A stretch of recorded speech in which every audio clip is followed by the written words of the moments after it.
Rumi said, if words come from the heart, they will enter the heart. Last year, I spent 145 days walking across the land I call home. I started at the edge of the sea and walked through heat, dust and rain until I reached the soft snow of my beloved Kashmir. I wanted to know precisely what it was that I loved. Was it this land? Was it a people? Was it a set of ideas? Almost immediately after I began walking, my knee started to pain. Like a hungry wolf, it would follow me everywhere I went, waiting for me to stop. And then I started to notice something. Every time I would think about stopping, every time I considered giving up, someone would come and gift me the energy to continue. Once it was a lovely little girl with a beautiful letter. Another time an old lady. Then a man who suddenly ran up to me and hugged me. It was as if a silent energy kept helping me.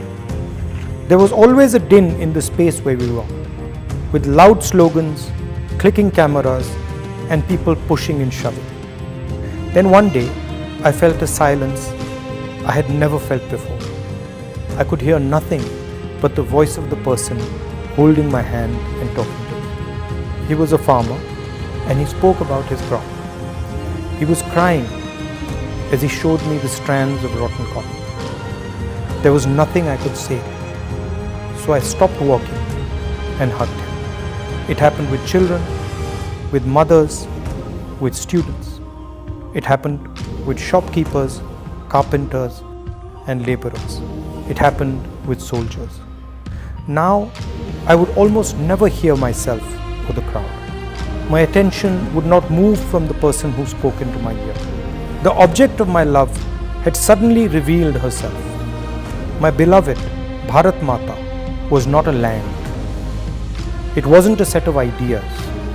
It wasn't a particular culture, history, or religion. It was the voice of every single Indian, no matter how weak or strong. India was the happiness, the fear, and the pain hidden deep inside all the voices. To hear India, my own voice, my desires, my ambitions had to fall silent. India would speak to one of her own, but only if one was humble and completely silent. How simple it had turned out to be. I had been looking in the river for that which could only be found in the sea.